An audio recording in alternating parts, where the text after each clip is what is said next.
The morning sun filtered through the tall windows of the Chen mansion, casting warm patterns across the marble floors that Lucas would never see.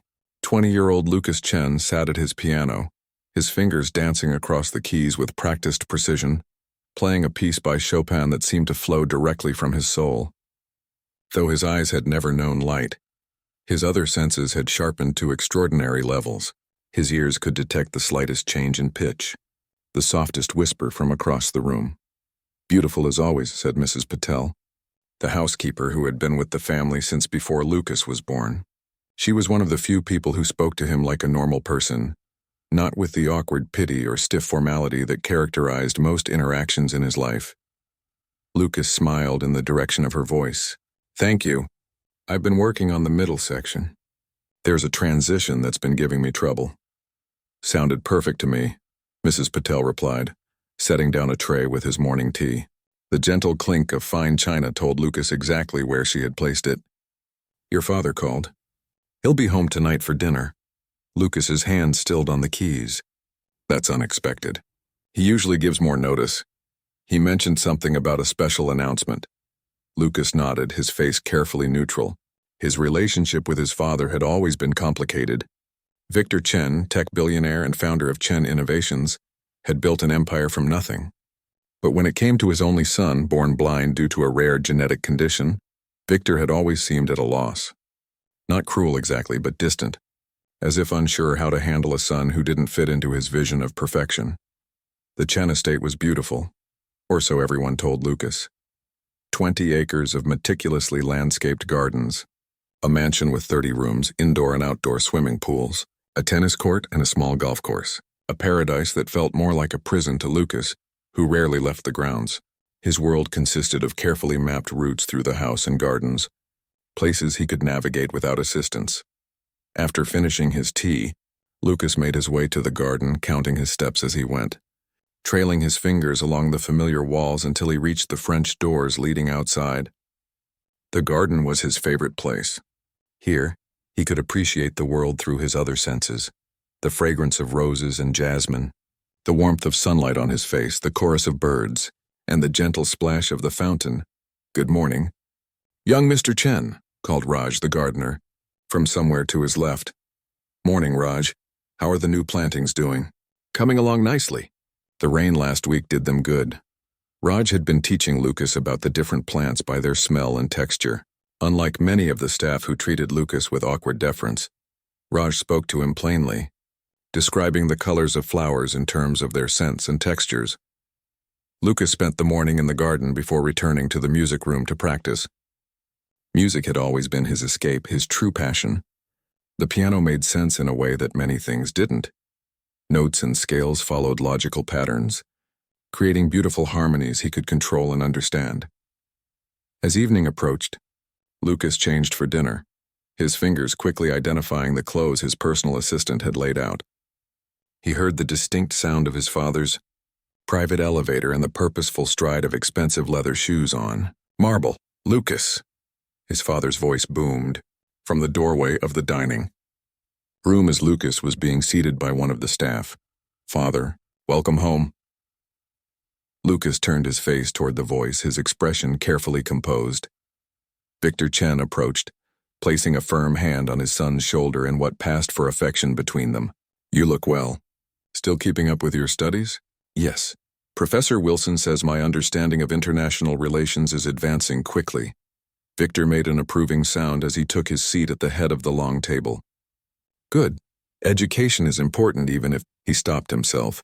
But Lucas knew what went unsaid. "Even if you'll never run the company."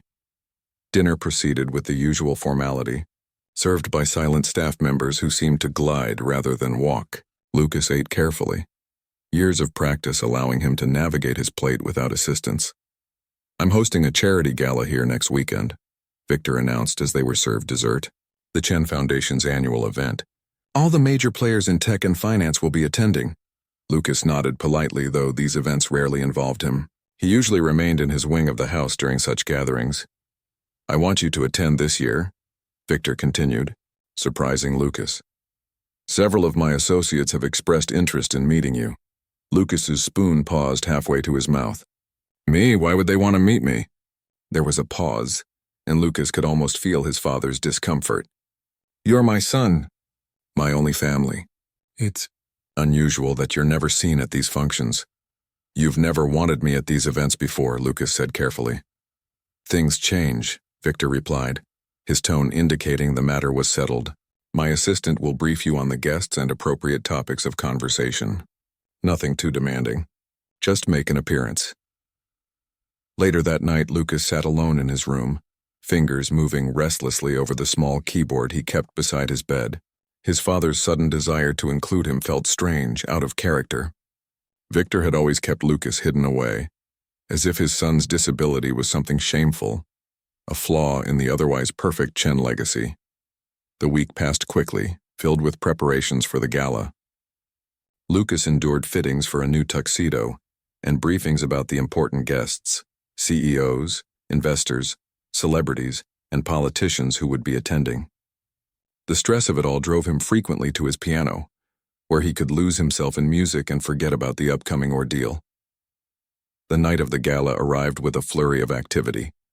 Lucas could hear the mansion transforming around him, staff rushing to finish arrangements, the clinking of glasses, the murmur of caterers, and the subtle shift in air pressure as the massive chandeliers in the grand ballroom were illuminated. "You look very handsome," Mrs. Patel said as she checked his appearance one final time. She adjusted his bow tie and brushed imaginary lint from his shoulders. "I feel like I'm being prepared for exhibition," Lucas said quietly. Mrs. Patel's hands stilled. "Your father is proud of you in his way, Lucas. He just doesn't know how to show it." Lucas wasn't convinced, but nodded anyway. "Thank you for your help." As the first guests began to arrive, Lucas waited in his room, listening to the growing sounds of the party below. Finally, his father's assistant, Zhang, came to escort him downstairs. "Remember to smile," Zhang instructed as they approached the grand staircase leading down to the ballroom. "Your father will introduce you to key guests. Just shake hands, exchange pleasantries, nothing more required." The noise hit Lucas first, hundreds of conversations blending together, the clink of crystal, the subtle background music from the string quartet. The smells came next. Expensive perfumes and colognes, floral arrangements, and gourmet food. It was overwhelming, disorienting. "Ah, here he is," came his father's voice suddenly beside him. Victor's hand gripped Lucas's elbow firmly, guiding him forward. "Allow me to introduce my son, Lucas." What followed was a blur of handshakes and superficial conversations. Lucas could sense the curiosity in people's voices, the slightly too loud way they spoke to him, as if blindness affected his hearing as well. He maintained his composure, years of private tutoring in etiquette proving useful. "So this is the mysterious Chen heir," said a deep voice that immediately put Lucas on edge. There was something calculating in the tone, something false in the warmth. "Maxwell Reed. I've done business with your father for years, but never had the pleasure of meeting you." Lucas extended his hand in the direction of the voice. "Mr. Reed, my father has mentioned you." Reed's handshake was too firm, deliberately testing. "All good things, I hope. Tell me, do you play any instruments? I noticed the grand piano in the corner hasn't been used yet tonight." Before Lucas could respond, his father interjected. "Lucas is quite accomplished on the piano, actually." "Is that so?" Reed's interest sharpened. "We should all be treated to a performance, then." Lucas felt his father stiffen beside him. "Perhaps another time." "Lucas isn't prepared to—" "Nonsense, Victor!" Reed's voice boomed, deliberately carrying to nearby guests. "If your son is as talented as you suggest, surely he wouldn't mind sharing that gift. Unless, of course, you're exaggerating his abilities." A subtle challenge hung in the air. Lucas could feel the attention of nearby guests turning toward them, the sudden hush in conversations. "I'd be happy to play something," Lucas said quietly, sensing his father's discomfort and wishing to spare him embarrassment. "Excellent." Reed clapped his hands together. "Ladies and gentlemen, we're in for a special treat. Young Mr. Chen has agreed to favor us with a piano performance." Whispers rippled through the crowd as Zhang guided Lucas to the grand piano in the corner of the ballroom. As he settled onto the bench, Lucas ran his fingers lightly over the keys, familiarizing himself with the instrument. Something felt slightly off. The resistance of the keys, perhaps, but he dismissed it as nerves. Taking a deep breath, Lucas began to play Beethoven's Moonlight Sonata, a piece he knew by heart. The familiar music usually calmed him, transported him. But tonight something was wrong. Notes that should have been pure and clear sounded slightly discordant. Lucas adjusted his touch, trying to compensate, but the problem persisted. He could hear the murmurs from the crowd, sense their growing discomfort. Switching to a simpler piece, he tried again, but the piano seemed to fight against him, producing sounds that made him wince internally. Interesting interpretation, someone whispered loudly enough for him to hear, followed by poorly concealed laughter. Lucas's cheeks burned with embarrassment as he realized what was happening. The piano had been deliberately mistuned. This wasn't a chance to showcase his talent. It was a setup, a cruel joke at his expense. His fingers faltered on the keys, but pride kept him from stopping completely. He finished the piece as best he could, then stood and bowed slightly toward the scattered, awkward applause. As Jean came to escort him back to his father, Lucas heard Reed's voice nearby, speaking in a stage whisper. "Well, Victor, perhaps some talents are better kept private after all." The rest of the evening passed in a fog of humiliation. Lucas stood silently beside his father, nodding when appropriate, speaking only when directly addressed. All he wanted was to escape to his room, to the safety of his own piano where no one could manipulate the keys to mock him. Later that night, after the last guest had departed, Lucas sat alone in the music room, his fingers hovering over the keys of his personal piano. The sound of footsteps told him his father had entered the room. "I didn't know," Victor said after a long silence. "About the piano, Reed must have arranged it while we were greeting guests." Lucas nodded, keeping his face turned away. "It doesn't matter. Lucas, please," Lucas interrupted. "I'd like to be alone." Victor hesitated, then left without another word, the soft click of the door the only indication of his departure. Alone at last, Lucas began to play, letting the music express what words could not: his frustration, his isolation, his longing for something more than this gilded cage. Tomorrow, he decided, he would find a way to leave the estate, if only for a few hours. Somewhere he could be himself, not the billionaire's blind son who served as an object of curiosity or, worse, ridicule. Somewhere, perhaps, where he might find someone who could see beyond his blindness to the person he truly was. The humiliation of the previous night clung to Lucas like a shadow as he sat in his room the following morning, curtains drawn against a sun he couldn't see. He hadn't slept. The memory of discordant notes and muffled laughter replayed in his mind, each recollection bringing fresh waves of shame. A gentle knock at the door broke through his thoughts. "Lucas, it's Mrs. Patel. I've brought your breakfast." "I'm not hungry," Lucas replied, his voice hoarse from unshed tears. The door opened anyway, and he heard Mrs. Patel's familiar footsteps approach. The tray clinked as she set it down on his bedside table. "You should eat something," she said, her voice gentle but firm. "Even if it's just a little." Lucas turned his face away. "Did you know? About the piano?" Mrs. Patel was quiet for a moment. "No, child. I would have told you. Everyone was laughing at me." "Not everyone," she said, sitting carefully on the edge of his bed. "Some people were horrified by what happened. The Wilsons left early in protest, and Dr. Lee confronted Mr. Reed directly." This was news to Lucas. He'd been so consumed by his humiliation that he hadn't considered there might have been allies in the room. "Your father is furious," Mrs. Patel continued. "He's been on the phone all morning." "With his public relations team, no doubt," Lucas said bitterly. "Can't have the Chen name associated with such an embarrassing incident." "With his lawyers, actually. And with the board of the Arts Foundation that Mr. Reed chairs. From what I overheard, he's pulling a significant donation and considering a lawsuit." Lucas's fingers found the edge of his blanket, worrying the fabric. "That won't undo what happened." "No," Mrs. Patel agreed. "It won't. But it's something." After she left, Lucas forced himself to eat a few bites of toast, if only to have strength for what he planned next. He needed to get away from the mansion, away from the stifling sympathy and his father's damaged pride. He showered and dressed, choosing clothes by texture, jeans and a simple sweater rather than the formal attire usually selected for him. Then he felt his way to the bookshelf where he kept an emergency backpack prepared for just such an escape. It contained basics: a folding cane, some cash, a pre-programmed phone, and a few essentials. Lucas had never actually used it before, but the knowledge that he could leave had sometimes been the only thing that made his gilded cage bearable. Making his way through the mansion required all his skill and memory.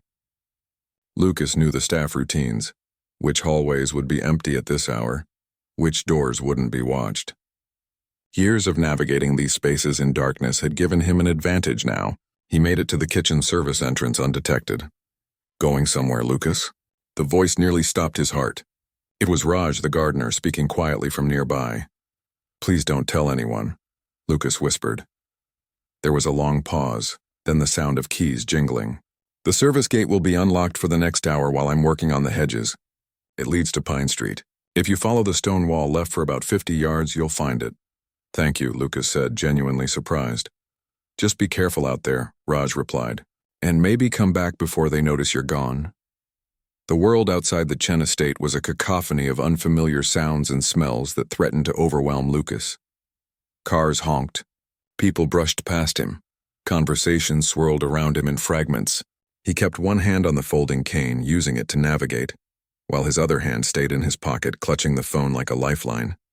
He had no real destination in mind. Just away. After walking for what felt like hours, though it was probably only 20 minutes, Lucas found himself slowing down. The sidewalk had widened, the traffic sounds had receded, and he could hear the splash of water and children laughing. A park, he realized, somewhere with space and fewer obstacles. "Watch out, mister," a child's voice called, followed by the whiz of something passing close to his head, a frisbee or ball. Lucas flinched away, nearly losing his balance. His cane caught on something, a step or curb, and he stumbled forward, hands outstretched to break his fall. Instead of hitting pavement, his palms landed on something smooth and cool. His fingers explored the surface, wood with thin strips of what felt like ivory. A piano. A public piano in the park. Straightening up, Lucas ran his fingers lightly over the keys. It was an older model, not as finely tuned as his instrument at home, but functional. Without thinking, he sat on the bench and began to play, tentatively at first, then with more confidence. It wasn't the complex classical piece he'd attempted at the gala, but a simple melody his first piano teacher had taught him when he was just 6 years old. As the music flowed, Lucas felt the tension of the past day begin to ease. Here in this anonymous park, no one knew he was Victor Chen's blind son. No one had expectations of him. He was just a young man playing a piano. Back at the mansion, Victor Chen paced his office, phone pressed to his ear. On the other end of the line was Maxwell Reed, his voice smooth and unapologetic. "Come now, Victor. It was just a bit of harmless fun. You know how these events can get dull without some entertainment?" "You deliberately humiliated my son," Victor said, his voice tight with controlled rage. "That crosses a line, Maxwell, even for you." Reed chuckled. "Interesting that you suddenly care about your son's feelings. From what my sources tell me, you've kept the boy hidden away like a shameful secret for years. Tell me, was it his blindness that embarrassed you or something else?" Victor's hand tightened on the phone. "Your firm's contract with Chen Innovations is being terminated, effective immediately, and the donation to your arts foundation has been canceled. Don't be hasty, Victor." Reed's voice lost its casual tone. "That contract represents 30% of my company's annual revenue, and your donation was earmarked for the new Performing Arts Center. You should have thought of that before you tampered with the piano." Victor replied coldly, "And this is just the beginning. By the time I'm finished, no respectable company in this city will do business with you." "This is about more than last night," Reed said, his voice hardening. "This is about the Westlake contract, isn't it? You're still bitter that they chose my bid over yours. This is about my son." "Your son," Reed scoffed. "The boy you've hidden from the world for 20 years? Please, at least be honest about your motivations, Victor. This is business, pure and simple." After ending the call, Victor sank into his chair, rubbing his temples. The truth was more complicated than he'd admitted to Reed. Yes, he was angry about the Westlake contract, a major development project that would have cemented Chen Innovations' move into sustainable architecture. But Reed's cruel stunt had genuinely infuriated him. The look on Lucas's face as he realized the piano had been tampered with, a mixture of confusion, realization, and quiet dignity, had awakened something in Victor, something he'd buried beneath years of emotional distance. The intercom on his desk buzzed. "Mr. Chen, Mrs. Patel would like to speak with you. She says it's urgent." "Send her in." Mrs. Patel entered, her usually calm demeanor visibly shaken. "Lucas is gone." Victor stood up so quickly his chair rolled back and hit the wall. "What do you mean, gone?" "He's not in his room or the music room. He's not on the grounds. He's left the estate. That's impossible. The security system—" "He knows this house better than anyone," Mrs. Patel interrupted, something she never did. "He's been living with these walls his entire life, feeling his way around them. If anyone could find a way out undetected, it's Lucas." Victor reached for his phone. "I'll call security. Have them review the camera footage and—" "Mr. Chen," Mrs. Patel said quietly, "perhaps you should consider why Lucas felt he needed to leave." Victor paused, the phone halfway to his ear. "What are you saying?" "I'm saying that last night wasn't just a humiliation for Lucas. It was confirmation of what he's always feared, that the world sees him as nothing more than his disability. A curiosity at best, a target at worst." She took a breath. "And that his own father sees him the same way." "That's not true," Victor said automatically, though a part of him wondered if it was. Had he ever truly seen Lucas as more than a problem to be managed, a responsibility to be fulfilled? "Isn't it?" Mrs. Patel asked. "When was the last time you listened to him play? Really listened? Not just nodded politely while checking your emails. When was the last time you asked him about his dreams, his hopes? When was the last time you treated him like a son instead of an obligation?" Victor had no answer. The silence stretched between them, heavy with 2 decades of missed opportunities. "Find him," Mrs. Patel said finally. "But when you do, be prepared to see him. Really see him. For the first time." In the park, Lucas continued to play, unaware of the small crowd that had gathered around the public piano. His fingers moved with growing confidence over the keys, the melody evolving from the simple tune into something more complex, more personal.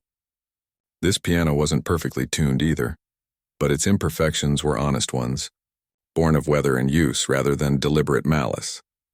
A few people dropped coins and bills into the open case of the instrument, assuming he was playing for money.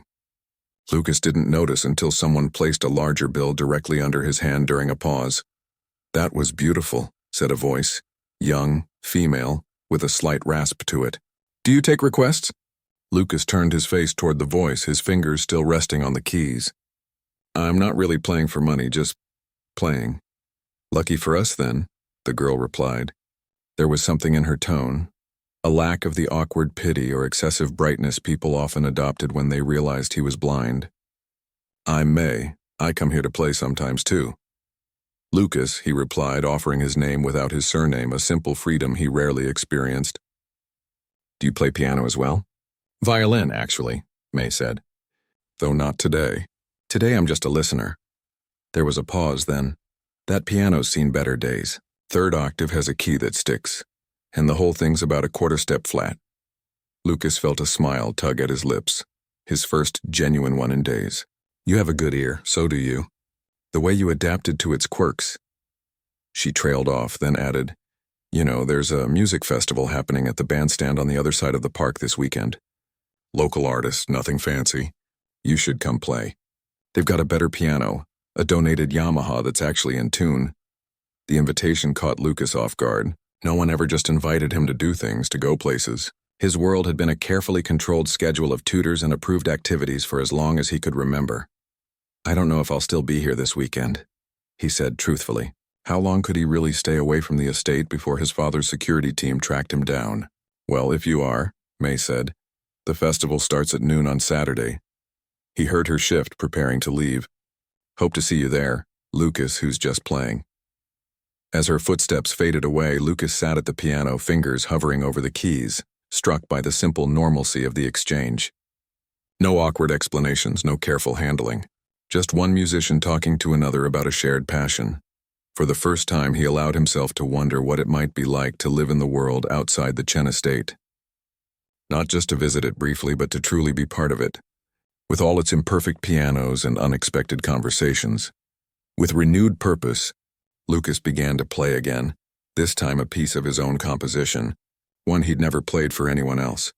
In his mind, he made a decision. He wouldn't return to the estate, not yet. Not until he'd experienced more moments like this one.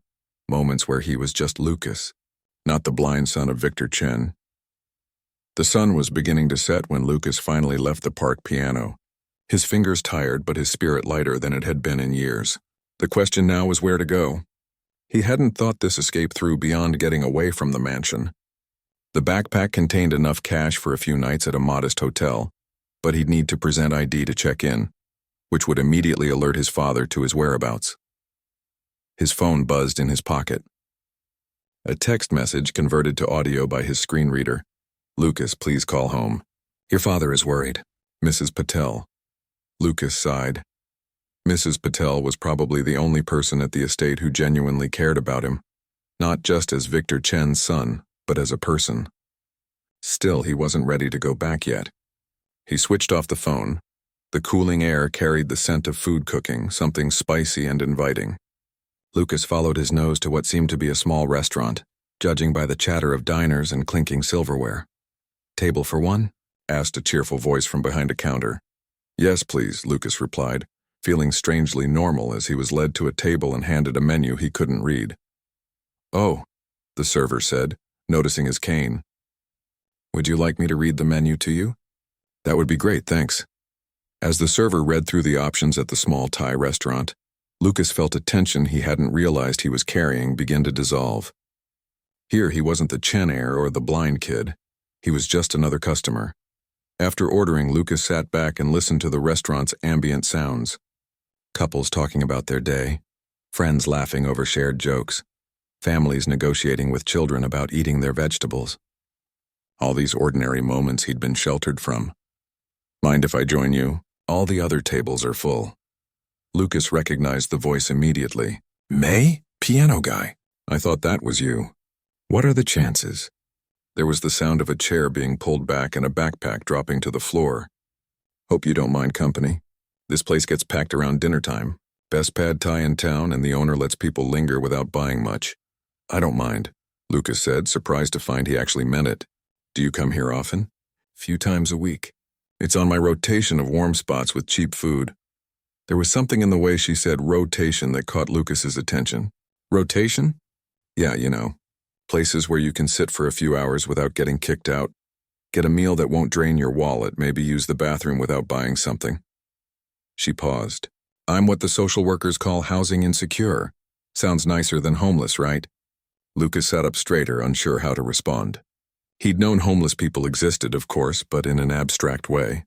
Like knowing there were people living in Antarctica. It wasn't a reality that had ever intersected with his. "I'm sorry, I didn't—" "Don't do that," May interrupted, her tone firm but not unkind. "Don't get all weird and sorry. I'm not telling you to make you feel bad or to get anything from you. Just stating a fact." Lucas nodded, grateful for her directness. "Where do you sleep?" "Depends on the night. I've got a few friends with couches. There's a shelter that's okay when it's not full, which is rare. Sometimes I just ride the late buses until morning." She said it matter-of-factly, without self-pity. "What about you? You don't strike me as someone who hangs around park pianos regularly." Before Lucas could formulate a response that wasn't a complete lie but didn't reveal too much, the server arrived with his food. "Want to split this?" he offered, sensing an opportunity to change the subject. "It's way more than I can eat." There was a pause, and Lucas wondered if he'd offended her. Then May said, "Sure, why not? But I'm buying the bubble tea after." They shared the meal, conversation flowing more easily than Lucas had experienced with anyone in recent memory. May told him about her life before homelessness, a scholarship to a prestigious music conservatory cut short when her parents lost everything in a series of medical bankruptcies. Unable to pay tuition and help her family, she dropped out, worked a series of minimum wage jobs, then lost her apartment when the building was sold to developers. "I still have my violin, though," she said proudly. "It's at a friend's place now. Too valuable to carry around all the time." "How long have you been playing?" Lucas asked, genuinely interested. "Since I was 5. My grandmother taught me." There was warmth in her voice when she mentioned her grandmother. She played in an orchestra back in Taiwan. Believed music was as essential as breathing. A pause. "Your turn. What's your story, piano man?" Lucas hesitated, then decided on a version of the truth. "I've been playing since I was 4. It's always made sense to me, even when other things didn't. I can hear the patterns, the mathematical relationships between notes." "And why were you running away today?" The question caught him off guard. What makes you think I was running away? The backpack. The way you kept checking the time on your talking watch. The fact that you turned off your phone when it buzzed earlier. There was a smile in her voice. I'm observant. Comes with the territory when you live like I do.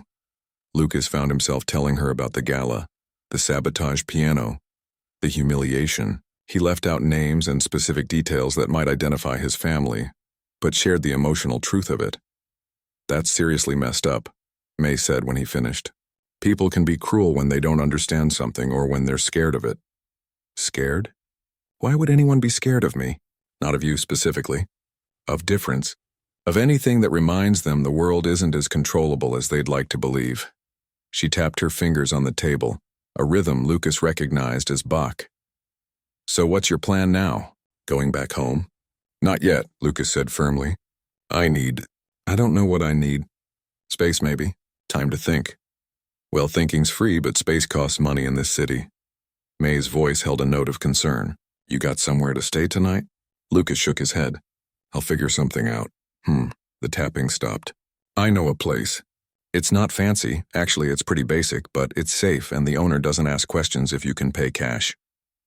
An hour later, Lucas found himself in a small, somewhat musty room above what seemed to be a laundromat, judging by the constant hum of machines below. May had vouched for him to the owner, an older man who spoke with a heavy accent and seemed to know May well. Bathrooms down the hall, May explained, helping Lucas orient himself in the unfamiliar space. Lock sticks a bit, so you have to jiggle the handle. There's a hot plate if you want to make tea or something. Oh, and there's an upright piano in the common room at the end of the hall. A piano? Lucas perked up. Why is there a piano in a place like this? Mr. Lee was a music teacher back in China. He loves when people play it. Says it reminds him of home. May walked around the small room, her footsteps light on the creaky floorboards. It's not exactly a Steinway, but it's in tune. Mr. Lee takes care of it. After May left, promising to return the next morning, Lucas found his way to the common room. The space smelled of tea and old books with a hint of laundry detergent drifting up from below. His hands found the piano, a well-worn upright that had clearly seen decades of use. He played softly, mindful of the other residents, simple melodies at first, then more complex pieces as his confidence in the instrument grew. This piano had character. Some keys had a deeper action than others, and the pedals needed extra pressure. But there was an honesty to its sound that Lucas appreciated. He was so absorbed in the music that he didn't hear the door open. Beautiful, said a quiet voice, Mr. Lee, the owner. Chopin, yes? Nocturne in E-flat major. Yes, Lucas confirmed, his hand stilling on the keys. I hope I'm not disturbing anyone. No, music never disturbs. It only awakens. Mr. Lee moved closer, his steps slow and measured. You play with feeling. Many students, they play notes. You play music. Thank you, Lucas said, genuinely touched. You play tomorrow for afternoon tea? Many old people come on Thursdays. They would enjoy. The invitation was so unexpected, so ordinary in its extraordinariness, that Lucas found himself agreeing without hesitation. He'd never played for an audience by choice, only when showcased by his father or forced into it by tutors evaluating his progress. Back in his room, Lucas lay on the narrow bed, listening to the sounds of the city outside his window. Street traffic, distant conversations, someone playing a radio too loudly. All the noises his father's soundproofed mansion had sheltered him from. There was life in these sounds, messy, unpredictable, beautiful life. For the first time, he wondered if his blindness had been just an excuse, for his father's overprotectiveness, for his own reluctance to push against the boundaries of his comfortable prison. Perhaps what had truly held him back wasn't his inability to see, but his and his father's inability to imagine a different kind of life. The next morning, May arrived as promised, bearing paper cups of coffee and pastries that smelled of cinnamon. Thought you might be hungry, she said by way of greeting. Breakfast of champions, caffeine and sugar. They ate sitting on the floor of Lucas's room, May describing the view from his window, the bustling street below, the flower shop across the way with its colorful buckets lining the sidewalk, the old men playing chess in the tiny park on the corner. So, what's the plan for today, piano man? She asked, crumpling her empty cup. More running away, or are you ready for something else? Like what? Lucas asked. like running toward something instead. There was a challenge in her voice. "You've got talent. Real talent. I heard you playing last night. These walls are pretty thin." "Thanks, but..." "No but. Look, there's an open mic at a coffee shop near the park. Nothing fancy, just local people sharing music. I sometimes play there when I can borrow a violin. You should come." The thought of performing in public again so soon after the disaster at the gala made Lucas's stomach tighten. "I don't think I'm ready for that." May was quiet for a moment. Then he heard her shift, moving to sit directly in front of him. "Can I be honest with you? Like brutally honest, I guess? That piano at the park, it wasn't just out of tune. It was a mess. Missing felt on the hammers, keys that stick, pedals that squeak. But you made it sound good anyway. You adapted to its quirks, found workarounds for its problems." She took a breath. "That's a rare skill. Most classically trained pianists fall apart when the instrument isn't perfect." "I didn't have a choice," Lucas said. "It was either adapt or not play at all." "Exactly." There was excitement in May's voice now. "That's what real musicians do. They adapt. They feel the instrument they're playing, its strengths and weaknesses, and they work with it, not against it." "So what are you saying?" "I'm saying you've got something special.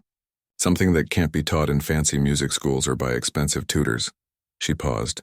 "I'm also saying that hiding away won't solve anything. The guy who messed with the piano at that party? He wins if you stop playing." Lucas hadn't thought of it that way. "I'm not sure I'm ready for an audience." "Then play for yourself. But play somewhere that isn't hidden away. The world needs music, Lucas, your music." As May's words sank in, Lucas felt something shift inside him. A realization that perhaps his greatest strength wasn't in spite of his blindness, but because of it. He'd learned to listen in ways others didn't, to feel music rather than just perform it. "Okay," he said finally. "Not the open mic, but maybe Mr. Lee's afternoon tea. That's a start, right?" "It's a perfect start," May agreed, and Lucas could hear the smile in her voice. "And I'll be there, front row seat." For the first time in his life, Lucas felt a spark of something new and unexpected. Not just freedom from the constraints of his father's world, but a glimpse of a future he was choosing for himself. A future with music at its center, yes, but also with friendship, challenges, and possibilities he was only beginning to imagine. Mr. Lee's afternoon tea gathering turned out to be more than Lucas had expected. The common room filled with elderly residents from the building and neighborhood, their conversations creating a warm buzz as they sipped tea and shared homemade treats. Lucas sat at the piano, fingers resting lightly on the keys, listening to the room. "Everyone is here," Mr. Lee announced quietly beside him. "Whenever you're ready." Taking a deep breath, Lucas began to play. He started with something gentle, a Debussy piece that floated like mist over water. The room gradually quieted, conversations fading as the music filled the space. Lucas felt the attention shift toward him, but surprisingly, found he didn't mind. This wasn't the critical, evaluating stares of his father's business associates, or the pitying glances he'd endured his whole life. These people were simply listening. As he transitioned to a livelier Mozart sonata, Lucas heard appreciative murmurs and the occasional delighted laugh when he added his own flourishes to familiar passages. He found himself smiling as he played, responding to the energy in the room, feeding off it and giving it back through the music. When he finished, the applause was genuine and enthusiastic. People came up to thank him, many speaking in languages he didn't understand, but their meaning clear in their tone and the gentle pats on his shoulder. "I told you," May whispered when she made her way to the piano. "You've got something special." It felt different, Lucas admitted. Playing here for these people, it felt real, May suggested. "Yes, real." The afternoon blossomed into something unexpected as one of the older residents brought out a violin and played a folk tune from his homeland. Another woman sang in a wavering but beautiful soprano. Lucas was asked to accompany them, having to learn by ear as they hummed or described what they wanted. It was challenging, exhilarating, completely unlike the precise, controlled music education he'd received. "You have good ear," said an elderly woman with a thick Eastern European accent. "My grandson, he studied piano 10 years, still cannot play what he does not read, but you hear music inside." As the gathering wound down, Mr. Lee approached Lucas again. "You come back tomorrow? And next week? They loved you." "I'd like that," Lucas said, surprised by how much he meant it. Later, sitting on the roof of the building with May, a quiet spot she'd discovered where they could feel the evening breeze. Lucas tried to put into words what had happened. It's like I've been playing piano my whole life, but I've never really made music until today. That's because you've been playing for the wrong reasons, May said, the gravel of the rooftop crunching as she shifted to face him. When you play to impress someone or because you're supposed to or to prove something, it's just notes. But when you play to connect, to express something real, that's music. Is that why you play? Lucas asked. I play because I have to, May said simply. It's how I make sense of the world. Even when I didn't have a place to sleep, I found ways to make music. Borrowed instruments, free practice rooms at the community center, humming tunes to myself on the bus. She paused. What about you? If your family hadn't pushed you toward piano, would you have found it anyway? Lucas had never considered this question before. I think so, he said finally. The piano was always the one thing that made complete sense to me. The patterns, the mathematical precision of it, but also the emotion. It's like speaking a language I was born knowing. Exactly. May's voice brightened with excitement. That's why what happened at that fancy party was so cruel. They weren't just embarrassing you, they were messing with your language, your voice. The memory still stung, but somehow less sharply now. How did you know the piano had been tampered with? At the park, you mentioned the sticky key and the tuning issues right away. I've played enough bad instruments to know the difference between normal wear and deliberate sabotage, May explained.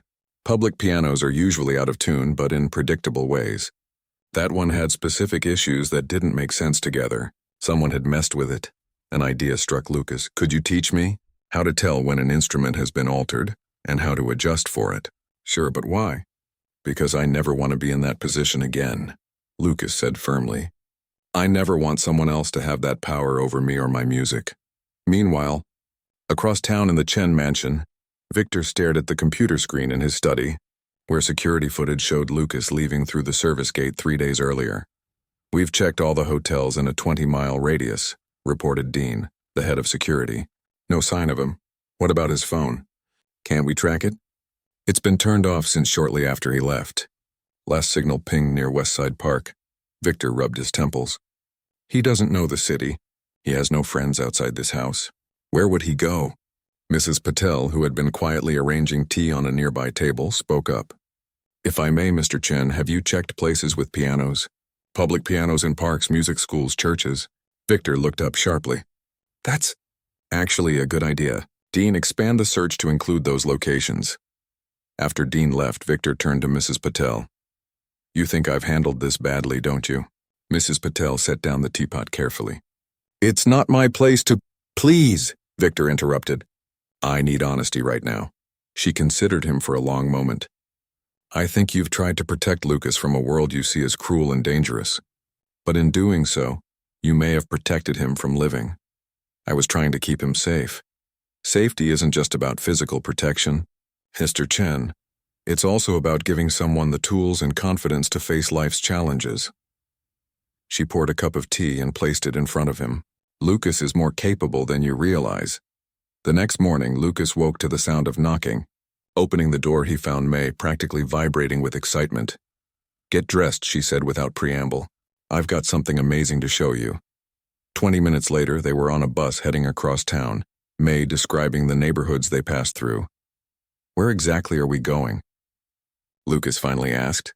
Remember I mentioned that music festival in the park? Well, I know the organizer, Thomas. He lets me practice on the piano sometimes before the events. I thought we could check it out, the one they're using for the festival this weekend.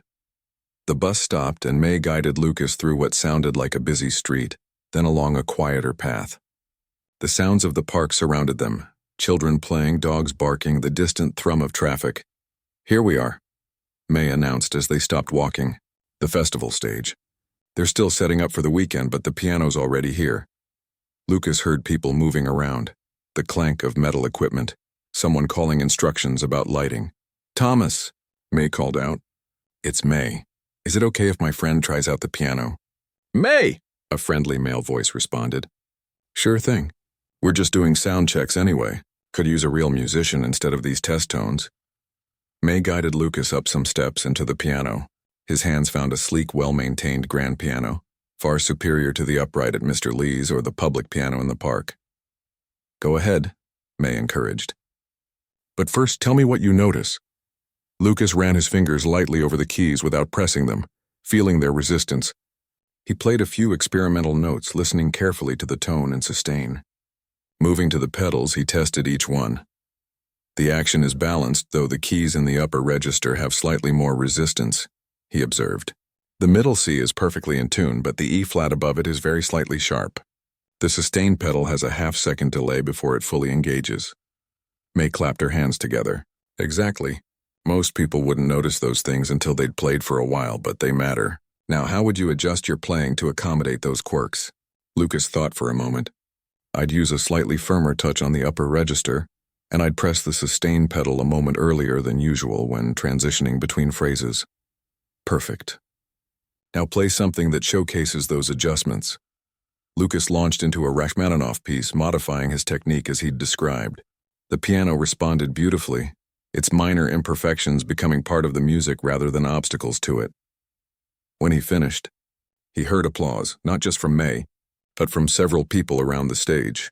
That was incredible, said Tomas, now standing closer. You two should perform at the festival this weekend. We had a last-minute cancellation in the classical segment.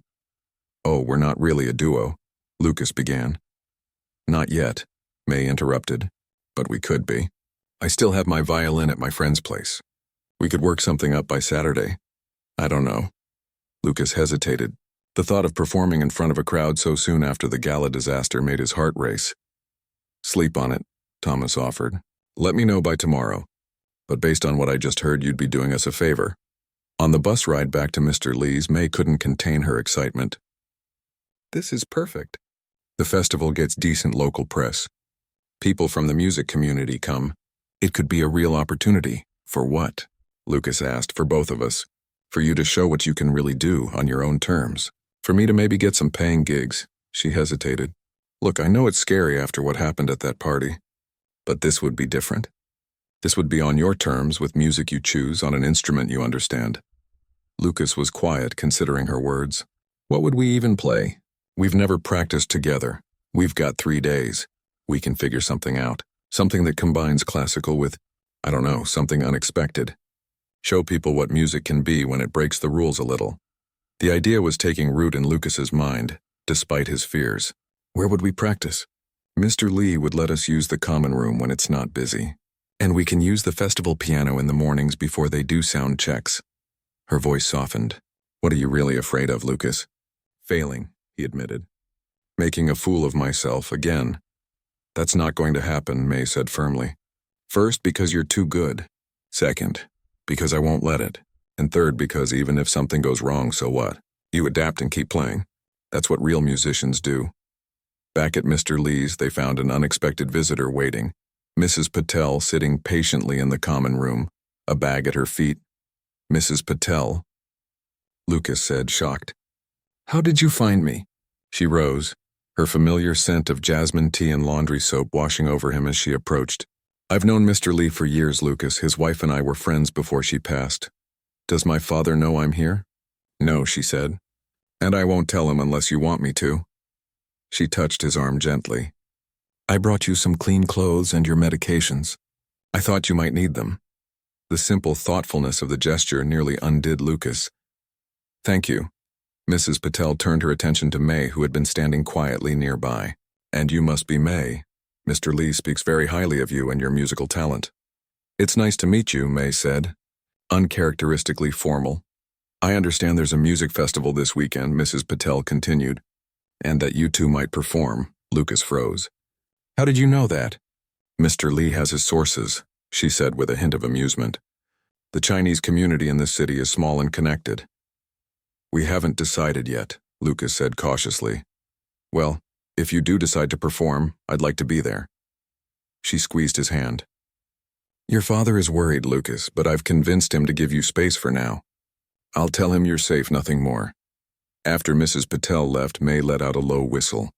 Okay, who exactly are you, Lucas? Your family has a housekeeper who knows secret networks of Chinese immigrants and brings you designer clothes in a Gucci bag? Lucas sighed, knowing it was time for the full truth. My father is Victor Chen, of Chen Innovations. There was a long pause before May responded. The Victor Chen? The billionaire tech guy who's always in the business news? Yes. Well, that explains a lot. Her voice held a new note, not quite judgment, but reassessment. So the fancy party where they messed with the piano was my father's charity gala for the Chen Foundation. The man who tampered with the piano was Maxwell Reed, my father's business rival. May was quiet for a moment, processing this information. Does this change your mind about the festival, now that I know you're basically royalty? The question held a challenge, and Lucas realized this was a pivotal moment in their new friendship. No, he said firmly. If anything, it makes me want to do it more. To play music that's mine, not my father's. To be judged for my talent, not my last name or my disability. Good answer, May said, the smile returning to her voice. Now let's figure out what we're going to play. I'm thinking we start classical, then break into something completely unexpected, something that will make those festival hipsters lose their minds. As they began to plan their performance, Lucas felt a strange new emotion taking hold, a kind of fierce joy he'd never experienced before. For the first time, he wasn't running away from something, but toward something of his own choosing. And if his father eventually found him, which Lucas knew was inevitable, he would face him not as a helpless, sheltered son, but as a musician who had found his own voice. The next 3 days passed in a blur of practice sessions. May retrieved her violin from her friend's apartment, a beautiful instrument that had belonged to her grandmother. The contrast between its exquisite craftsmanship and May's worn clothes and calloused hands wasn't lost on Lucas. This violin was more than an instrument to her. It was her heritage, her identity, perhaps her only remaining valuable possession. They worked tirelessly, first in Mr. Lee's common room, then on the festival stage during morning rehearsal slots Thomas had arranged for them. Their piece evolved organically, starting with Beethoven's Moonlight Sonata, the same piece Lucas had attempted at the disastrous gala, before transitioning into something entirely different. May had suggested incorporating elements of traditional Chinese music, honoring both their heritages while creating something uniquely theirs. It's coming together, May said during their final rehearsal, the day before the festival, but you're still holding back on the transition. I know, Lucas admitted, his fingers hovering over the keys. That's where it all went wrong before. May set down her violin and moved to sit beside him on the piano bench. That's exactly why we need to reclaim it. Take what was used against you and make it yours again. She played the passage in question, her fingers dancing over the keys with surprising skill. Don't think about that night. Think about what this music means to you. Lucas nodded and tried again, pushing through the memory of discordant notes and muffled laughter. This time, as he reached the transition point, he didn't follow the traditional composition, but veered into their new arrangement, his fingers finding the unexpected harmonies they had created together.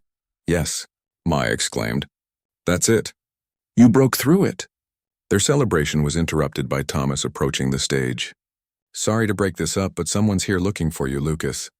Lucas's hands froze on the keys. My father? No, Thomas replied. Says his name is Maxwell Reed, claims he's an old family friend. Lucas felt the blood drain from his face. Beside him, May stiffened. The guy who sabotaged the piano, she whispered. Lucas nodded, his mind racing. What does he want? To talk, apparently, Thomas said. Should I tell him to leave? Lucas considered for a moment, then straightened his shoulders. No, I'll speak with him. You sure about this? May asked, concern evident in her voice. Yes, Lucas said firmly. I'm not hiding anymore. Reed was waiting at the edge of the stage area, his expensive cologne announcing his presence before Lucas reached him. Lucas Chen, Reed said smoothly. What a surprise finding you in a place like this. What do you want, Mr. Reed? Lucas kept his voice level, refusing to show intimidation. I heard through the grapevine that Victor Chen's son might be performing at this little gathering. The dismissive tone was clear. I thought I should see for myself. You mean you thought you'd find another opportunity to humiliate me? Lucas countered, surprising himself with his directness. Reed chuckled, a cold sound devoid of humor. Such suspicion. I merely wanted to extend an olive branch. Your father and I have had our differences, but targeting you was perhaps crossing a line, you think? Me interjected, stepping up beside Lucas. And who might you be? Reed asked. his tone suggesting she was beneath his notice. Someone who doesn't mess with other musicians' instruments, May shot back. Reed's attention returned to Lucas. Your father is looking for you. You know, quite desperately. It would be a shame if something happened to disrupt your little performance tomorrow. The press can be so intrusive when a billionaire's missing son is involved. The threat was thinly veiled. Lucas felt May tense beside him, ready to launch into what would likely be a colorful response. He touched her arm gently, signaling he would handle this. Mr. Reed, Lucas said calmly, you're welcome to attend tomorrow. Bring whoever you'd like. I'm not hiding and I'm not afraid. There was a pause before Reed responded, clearly caught off guard by Lucas's composure. Well then, perhaps I will. His footsteps retreated, leaving behind only the lingering scent of his cologne. That guy is a world-class jerk, May said when he was gone. He's also dangerous, Lucas replied. He'll definitely tell my father where I am. Is that a problem? Lucas considered the question seriously. No, he decided. It's time to face him anyway. But Reed will try something to ruin our performance. He can't help himself. Then we prepare, May said with determination. We have contingency plans for everything. If the piano is tampered with, if the sound system fails, if aliens invade, we have a backup plan. Lucas couldn't help but laugh at her fierce loyalty. Alien invasion might be beyond our planning capabilities. Speak for yourself, May retorted. I've thought about this extensively. They spent the rest of the day preparing for every possible sabotage scenario, from subtly mistuned strings to complete power failures. By evening, Lucas felt as ready as he could be, though anxiety still churned in his stomach. That night, unable to sleep, Lucas sat at Mr. Lee's piano, playing softly, letting his fingers find their own path across the keys. Mr. Lee joined him, sitting quietly in a nearby chair. Music has power, the old man said after listening for a while, not just to make beauty, but to heal. I hope so, Lucas replied. I think I need some healing. Not just you, Mr. Lee said wisely. Your father too, perhaps. The morning of the festival dawned bright and clear. Lucas could feel the warmth of the sun through his window and hear the increased activity in the streets below, as vendors and performers made their way to the park. May arrived earlier than planned, practically bursting through his door. You need to hear this, she said, breathless with excitement. She placed her phone in his hand, activating the screen reader function. A news article began to play.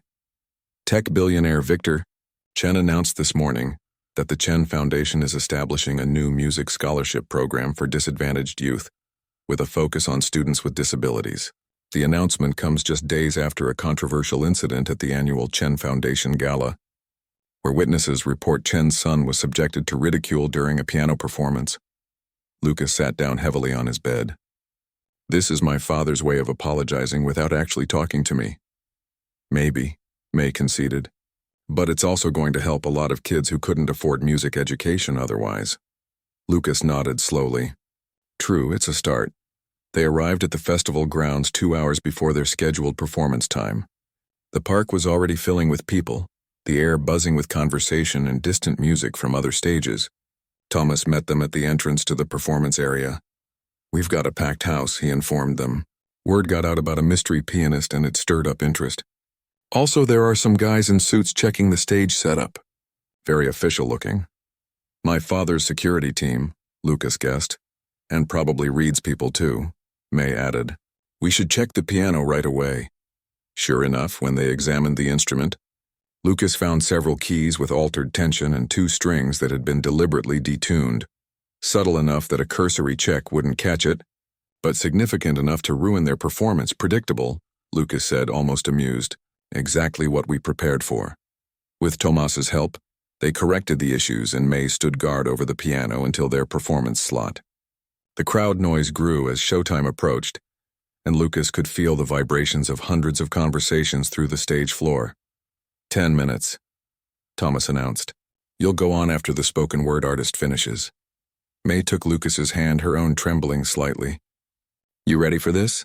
As ready as I'll ever be, Lucas replied. Are you nervous? Your hand is shaking. A little, she admitted, but the good kind of nervous. The kind that reminds you you're alive. Lucas understood exactly what she meant.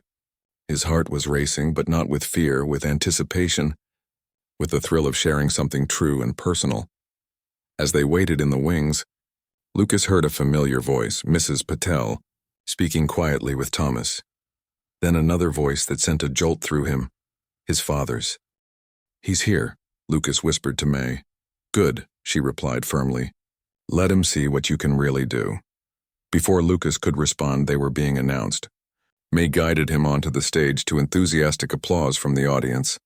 The piano bench was exactly where it should be, and Lucas settled himself before it, his fingers finding their home position on the keys. May stood nearby, violin poised, and gave him a subtle signal by tapping her foot 3 times. They began. The opening notes of Moonlight Sonata filled the air, haunting and familiar. Lucas played with his eyes closed. Not that it made a difference to his sight, but it helped him focus entirely on the sound, on the feeling of the music flowing through him. He could sense May beside him, her violin joining in, complementing the piano perfectly. As they approached the transition, the moment where everything had gone wrong at the gala, Lucas felt a momentary hesitation. Then, remembering May's words, he pushed through, his fingers finding the new path they had created together.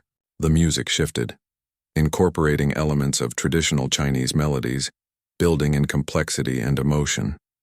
The audience was silent, captivated. Lucas and May moved as one through their composition, each anticipating the other's subtle changes, responding and building on them. When they reached the final crescendo, Lucas poured everything into it, his frustration at being hidden away, his hurt at being mocked, his gratitude for May's friendship, and his newfound determination to live life on his own terms. As the final notes faded away, there was a moment of complete silence. Then the audience erupted in applause, people rising to their feet, cheers and whistles filling the air. May grabbed Lucas's hand, pulling him up for a bow. "They love it," she whispered, her voice thick with emotion. "They love us." After taking several bows, they made their way off stage where Thomas was waiting, beaming with pride. "That was incredible. I've already had 3 people ask if you're available for other events." Lucas was about to respond when he sensed a presence nearby, his father, standing awkwardly at the edge of the backstage area. "Lucas," Victor said, his voice uncharacteristically uncertain. "I've never heard you play like that before." "You never really listened before," Lucas replied, not unkindly. There was a painful truth in the statement that neither could deny.